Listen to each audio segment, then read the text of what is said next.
Press the Lord सभी को। मैं आशा करती हूँ आप लोग सबको ठीक हैं। मैं भी ठीक हूँ।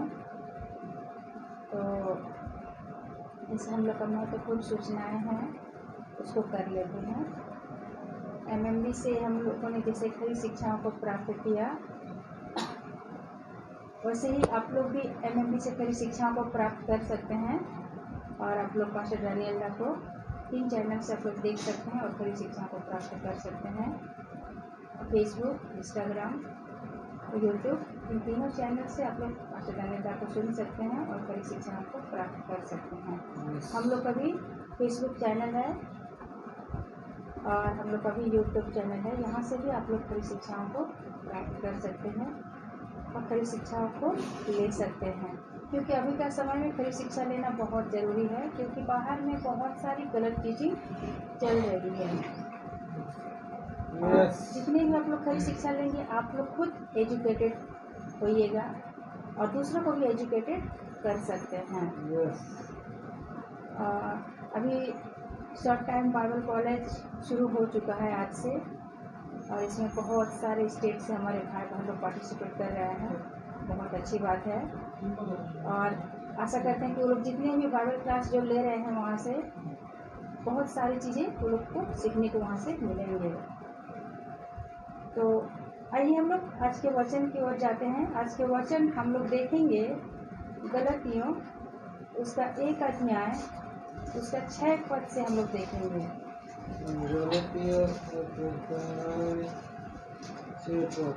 हाँ, उसका 6 पद से हम लोग 16 पद तक हम लोग देखेंगे। पढ़िए बाबू। मुझे आश्चर्य होता है कि जिसने तुम्हें मसीह के अनुग्रह से बुलाया उससे तुम इतनी जल्दी फिर कर और ही प्रकार के सुसमाचार की और झुकने लगे, परंतु वह दूसरा सुसमाचार है ही नहीं।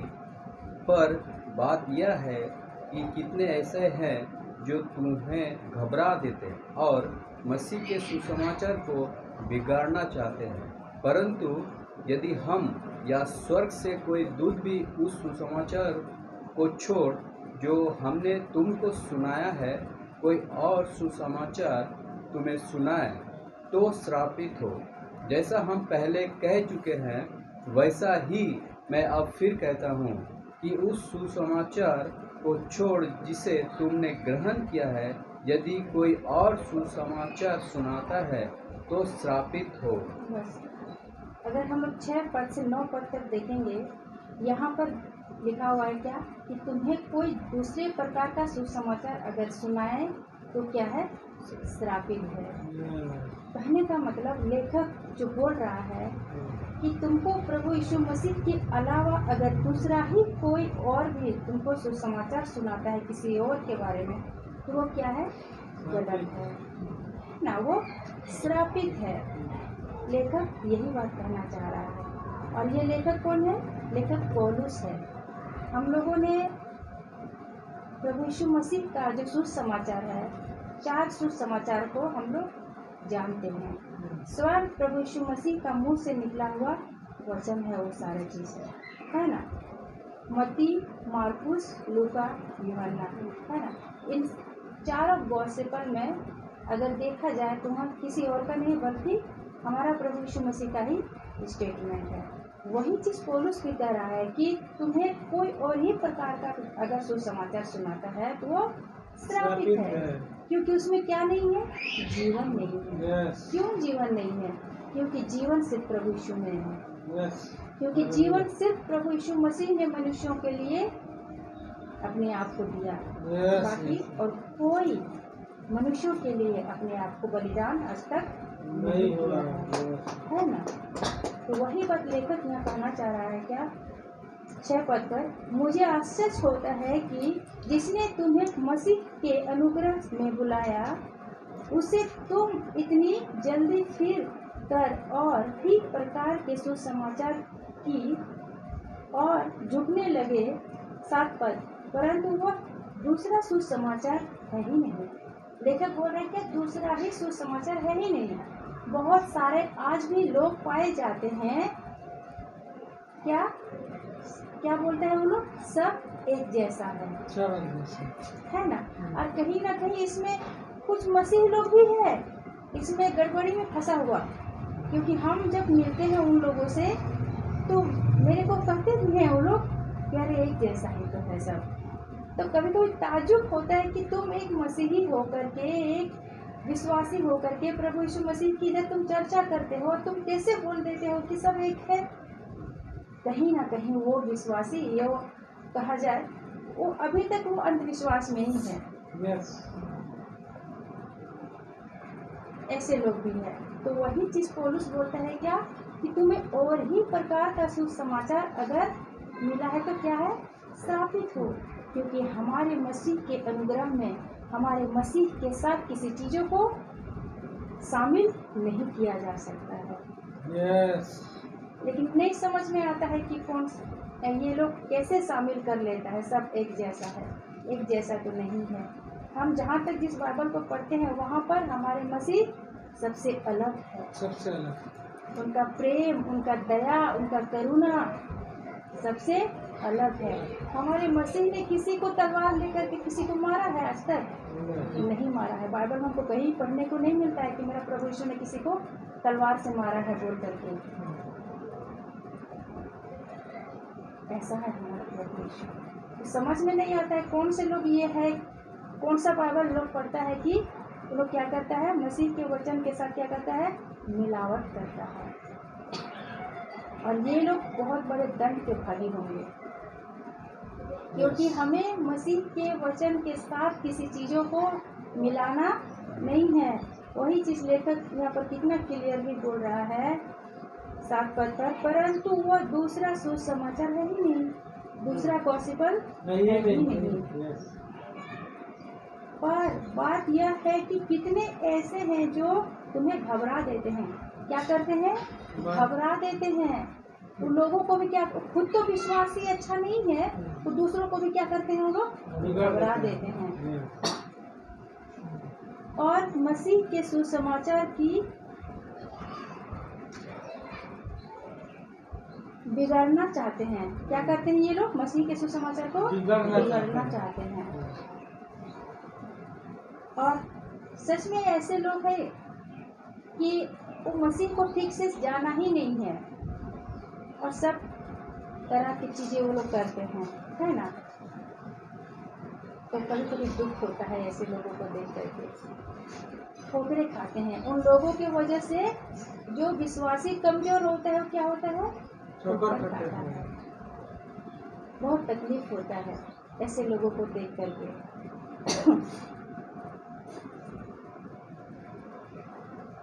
फिर हम लोग 8 पद में देखते हैं, परंतु यदि हम या स्वर्ग से कोई दूत भी उस सुसमाचार को छोड़ जो हमने तुमको सुनाया है, कोई और सुसमाचार तुम्हें सुनाए तो साबित है।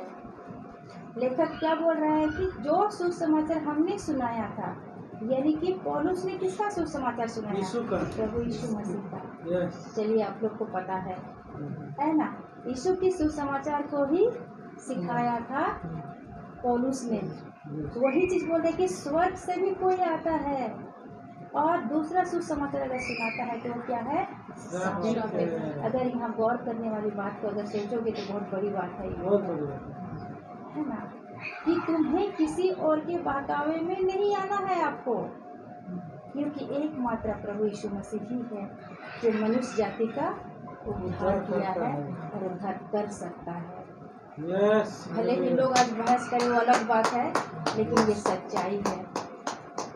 आज मनुष्य के पास टाइम नहीं है, लोगों के पास टाइम नहीं है। हम लोगों ने थोड़ा देर पहले भजन संहिता में हम लोगों ने पढ़ा कि परमेश्वर ने सब कुछ बनाया है, सब कुछ मनुष्यों को बनाया है ना। और परिपूर्णता अगर हम लोग खोजे, अगर देखें, वो सिर्फ हमारा प्रभु यीशु में। प्रोफेट जिसको बोलते हैं प्रोफेट, वो सिर्फ हमारा प्रभु यीशु में। और मनुष्य कभी भी परफेक्ट नहीं हो सकता है, लेकिन एक हुआ, वो है प्रभु यीशु यीशु मसीह। मसीह। उसमें सिद्धता थी, है ना। तो वही चीज़ बोल रहा है कि तुमको अगर दूसरे ही प्रकार का कोई सुसमाचार सुनाता है तो वो साबित है। 9 पद, जैसा हम पहले कर चुके हैं वैसे ही मैं अब फिर कहता हूँ कि उस सुसमाचार को छोड़ जिसे तुमने ग्रहण किया है, यदि कोई सुसमाचार सुनाता है तो साबित है। पौलुस कहता है कि मैंने तुम्हें सुनाया, यानी कि यीशु की बातों को जो मैंने तुम्हें सुनाया उसके अलावा दूसरा कुछ सुनाता है तो साबित हो तुम्हें, है ना। लेकिन यहाँ पर क्या होता है कि बहुत सारे लोग इस चीज़ को नहीं समझने के कारण क्या बोलता है, सब क्या है, एक है ना। कई बार मेरी सासू माँ बेचारी अकेले फाइट करती है, क्योंकि उनको पता है सच क्या है। वो वहाँ पर अपना पड़ोस में जाकर के हमारे घर में वो लोग भी क्या बोलते हैं, सब एक ही है। लेकिन मेरी सासू माँ बोलती है नहीं, एक तो नहीं है, क्योंकि मैं जिस ईश्वर को जानती हूँ वो एक नहीं है, क्योंकि वो ईश्वर प्रभु यीशु है और वो सब किस जैसा नहीं है, एक नहीं है। लेकिन फिर भी वो लोग ज़्यादा होने के बावजूद क्या करते हैं, चिल्ला कर वो लोग कहते हैं नहीं हम लोग जानते एक ही रास्ता है, सब वही तो है। लेकिन बेचारी मेरी सासू माँ जब मेरे से बात करती है और मैं उन्हें बताती हूँ कि सासू माँ ही आप सही हैं, उनको बोलने दीजिए, क्योंकि उनको पता नहीं है, वचन का नॉलेज नहीं है उन्हें, प्रभु यीशु मसीह को जानते नहीं है वो लोग। इसीलिए आज कहते हैं क्या, एक है, एक नहीं है। अगर एक होता तो फिर आपका क्यों लहू नहीं बहाया मानव जाति के लिए, मेरा ही क्यों लहू बहाया? मेरा प्रभु यीशु मसीह ने ही सिर्फ पूरे दुनिया के मनुष्यों के लिए लहू क्यों बहाया, आपका क्यों नहीं बहाया? और हम लोग जानते हैं कि मनुष्य जाति का पाप क्षमा करने के लिए लहू बहाना बहुत जरूरी है। हम लोग जानते हैं इस बात को, और वो सिर्फ मनुष्य जाति का पाप को क्षमा करने के लिए सिर्फ प्रभु यीशु मसीह ने अपना लहू बहाया है। आज भी लोग अंधकार की दुनिया में हैं, क्या कर सकते हैं, उन्हें समझा ही सकते हैं, बोल ही सकते हैं, लेकिन वो नहीं आएंगे तो उनकी बात है ना। फिर 10 पद को देखते हैं, अब मैं क्या मनुष्य को मानता हूँ या परमेश्वर को? क्या मैं मनुष्यों को प्रसन्न करना चाहता हूँ? यदि मैं अब तक मनुष्यों को ही प्रसन्न करता रहता तो मसीह का दास ना होता। पौलुस कह रहा है क्या, अगर मनुष्य को खुश करने वाला होता ना तो मैं प्रभु यीशु मसीह का दास नहीं होता। क्योंकि आज भी हम लोग विशेष करके अगर देखें, प्रभु से ज़्यादा लोग मनुष्य को खुश करने में लगा हुआ रहता है, लेकिन हम लोग आत्मिक लोग जानते हैं कि किसको खुश करना है ना। लोग खुश होंगे या ना होंगे उससे कोई फर्क नहीं पड़ता है, लेकिन मेरा खुदा खुश होना चाहिए, ये हमारा इच्छा होना चाहिए, है ना। तो पौलुस भी वही बोल रहा है कि अगर मैं मनुष्यों को ही खुश करता तो मैं प्रभु का दास नहीं होता। तो हमारा भी सोच ऐसा होना चाहिए, है कि हम अपने प्रभु को खुश करें, उनके कामों के लिए हमको इधर रखा है, उनके कामों को हम करें। 11 पद पढ़िए बाबू।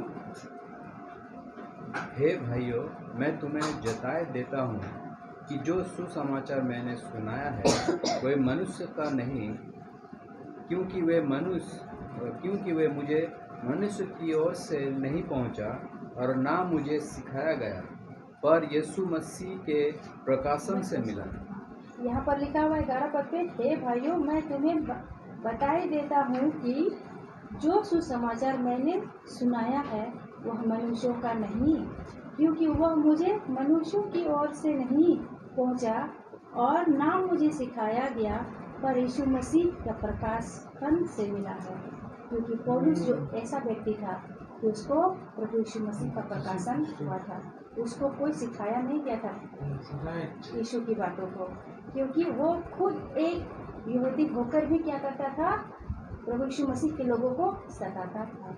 अगर हम लोग थोड़ा सा इसको पौलुस का हिस्ट्री को अगर चेक करेंगे तो हम लोग को पता चलेगा वो कैसा व्यक्ति था, है ना।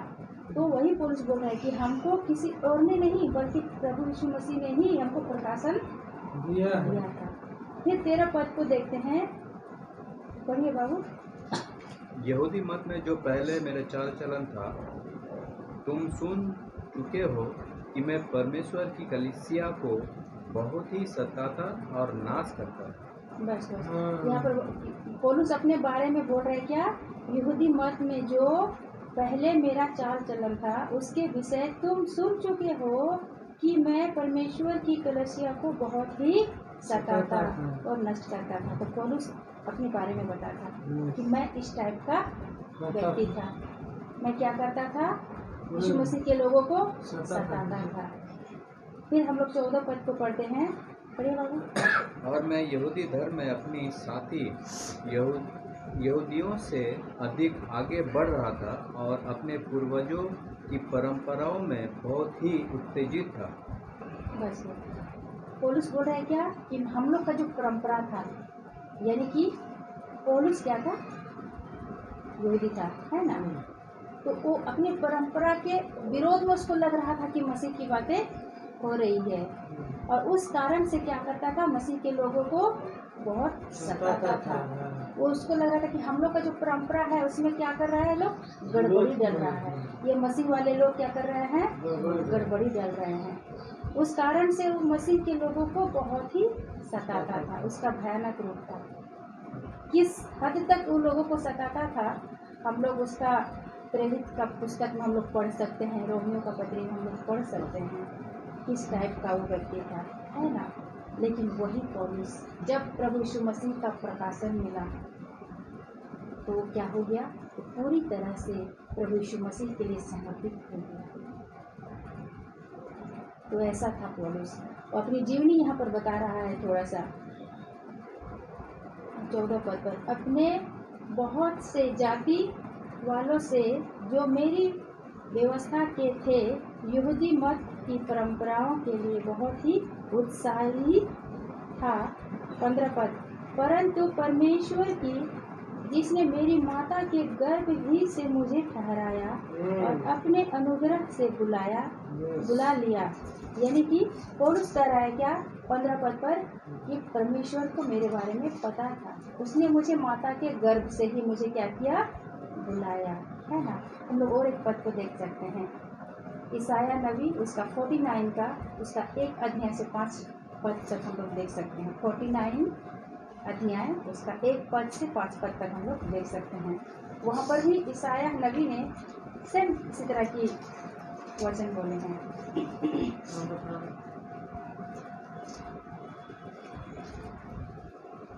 इस ईसाया उसका 49 उसका 1 पद से 5 पद तक मिल गया बाबू।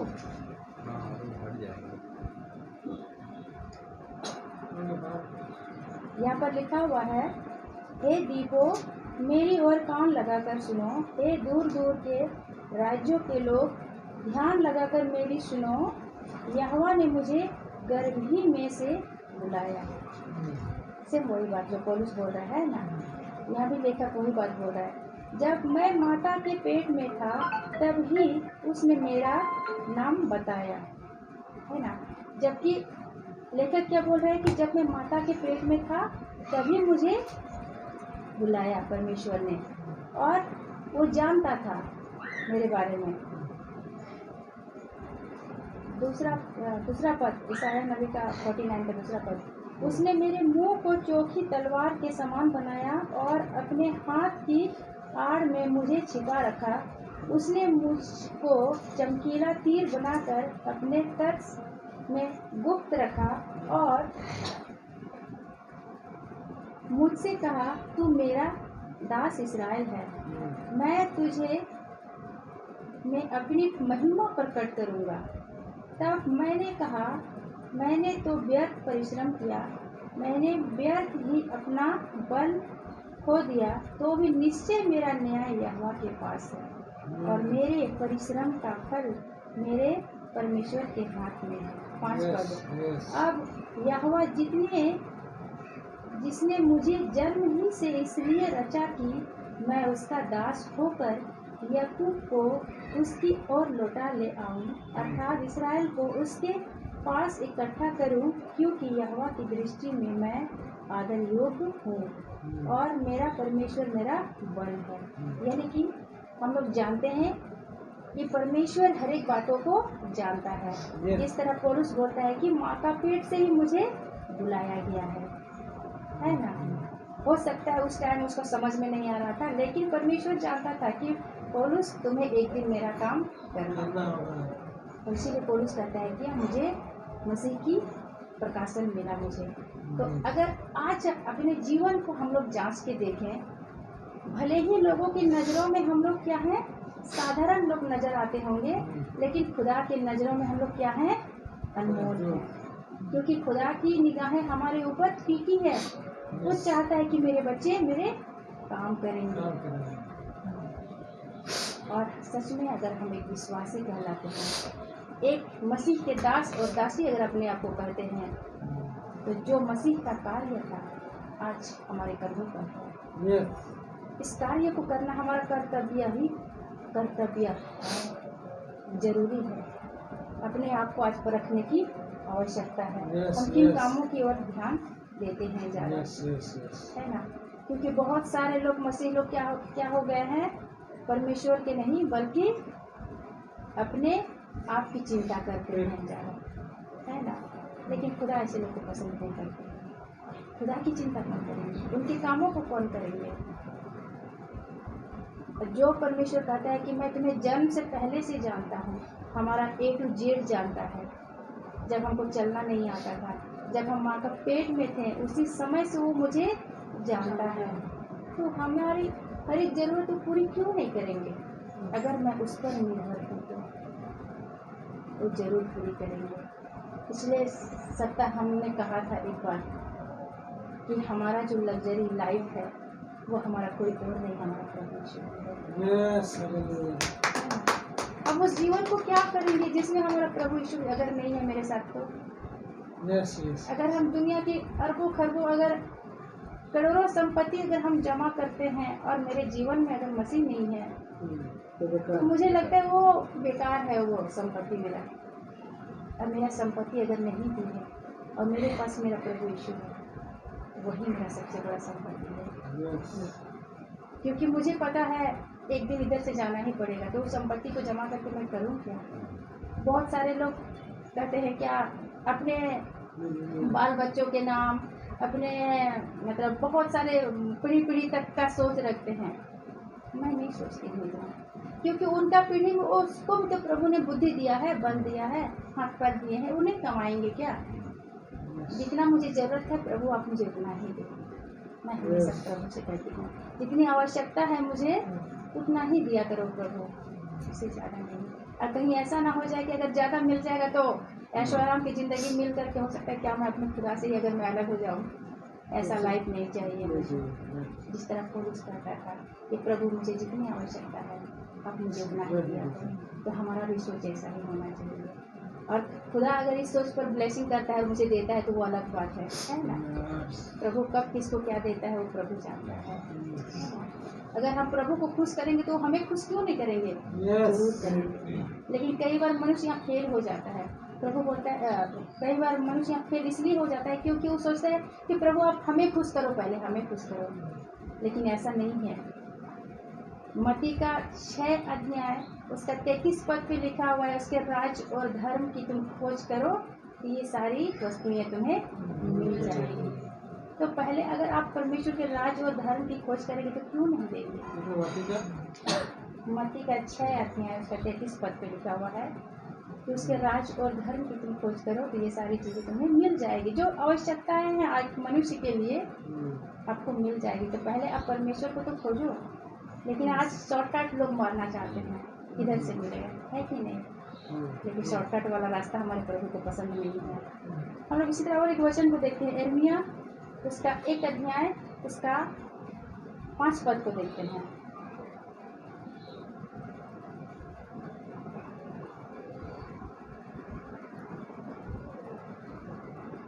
यहाँ लिखा हुआ है यिर्मयाह अध्याय 1 उसका 5 पद। हमारा नहीं हो गया। गर्भ में रचने से पहले ही मैंने तुझ पर चित्त लगाया और उत्पन्न होने से पहले ही मैंने तुझे अभिषेक किया। मैंने तुझे जातियों का भविष्यद्वक्ता ठहराया। कितना सुंदर बात लिखी हुई है ना। Yes. यहाँ पर लेखक बोल रहा है परमेश्वर के बारे में, तब यहोवा का यह वचन मेरे पास पहुंचा। ये कौन बोल रहा है? यिर्मयाह बोल रहा है। गर्भ में रचने से पहले ही मैंने तुझ पर चित्त लगाया। परमेश्वर कहता है क्या? जब तुम गर्भ में बन रहे थे ना, तभी मैं तुम पर चित्त लगाया, तुम पर ध्यान लगाया, है ना। और उत्पन्न होने से पहले ही मैंने तेरा अभिषेक किया। यानी तुम पैदा नहीं हुआ था, पैदा तुम हो रहा था, उसी समय मैंने क्या किया? तुम्हें अभिषेक किया। मैंने तुझे जातियों का भविष्यवक्ता ठहराया।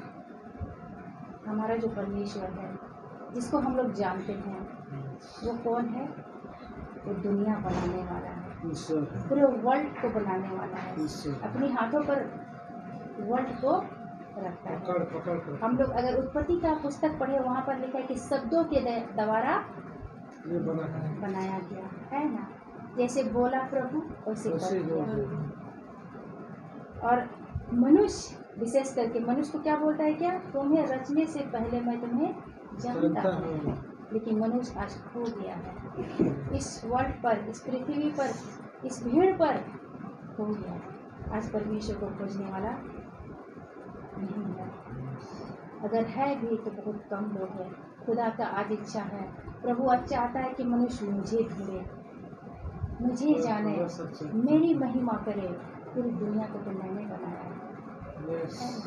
लेकिन आज मनुष्य कहीं ना कहीं अपने भीड़ में खो गया है। और इस वचन के माध्यम से मैं कहना चाहती हूँ कि पृथ्वी के हर एक मनुष्य जो अपने आप को कहता है, वो जिंदा रहते हुए ही परमेश्वर को जाने। उनके लिए अवसर है। आप जिंदा हैं तो आपके पास अवसर है। एक मनुष्य का जब मृत्यु हो जाता है तो वो परमेश्वर को पुकार नहीं सकता है। जिंदा हैं, आप पुकार सकते हैं। Yes, hallelujah. अरबों खरबों की संपत्ति हासिल करने में अपना वक्त मत गवाइए। संपत्ति ऐसे ही, अगर आप खुदा से रिश्ता आपका अच्छा होगा, आपको खुदा क्यों नहीं देंगे? जरूर देंगे, है ना। Yes, yes. लेकिन उस संपत्ति, उस लग्जरी लाइफ के पीछे अपना वक्त मत गवाइए, नहीं तो आपके पास एक दिन टाइम भी नहीं रहेगा। आप कहाँ जाओगे? बहुत सारे लोग आज क्या बोलते हैं, बहुत सारी चीज़ों के माध्यम से बहुत बिजी हो गए हैं। और हम लोग इंसान होने के नाते ये तो जानते हैं कि हर एक मनुष्य का एक दिन मृत्यु आएगी। और मृत्यु होने के बाद दो ही जगह आत्मा जाता है, या तो स्वर्ग या तो नरक। तो इस इंसान अगर जिंदा रहते हुए ये तय नहीं कर पाता है कि मुझे जाना कहाँ है, तो उससे बड़ा मूर्ख और कौन हो सकता है? Yes, yes. अवसर है इंसान के पास जिंदा रहते हुए ही कि जाना कहाँ है आपको। बहुत सारा लोग मूर्खता वाला बात करते हैं, किसने देखा है मृत्यु के बाद जीवन है कि नहीं है? लेकिन बाइबल कहती है। प्रभु यीशु मसीह ने कहा है। प्रभु यीशु मसीह ने कहा पुनरुत्थान और जीवन नहीं, किसी ने नहीं कहा, मेरा यीशु ने कहा। तो इसीलिए उस भूल चूक में इंसान ना रहे कि मरने के बाद कहाँ जाएंगे, कौन देखा है। बाइबल कहती है मरने के बाद भी एक जीवन है, जो अनंत जीवन कहला है, इटर्नल लाइफ, कभी ना खत्म होने वाली लाइफ। तो मैं आशा करती हूँ कि हर एक लोग इस मैसेज के माध्यम से दूसरा ही सुसमाचार के बारे में गौर ना कीजिए। जो पौलुस ने कहा है, जो प्रभु यीशु मसीह का 4 गॉस्पेल में लिखा हुआ है, उन सुसमाचार पर विश्वास कीजिए, क्योंकि यीशु मसीह के अलावा दूसरा कोई और मानव जाति के लिए लहू नहीं बहाया है ना। आइए हम लोग प्रार्थना को जान लेना है। आशा करती हूँ कि आज के सुंदर वचन से लोग सभी को ब्लेसिंग हो। लास्ट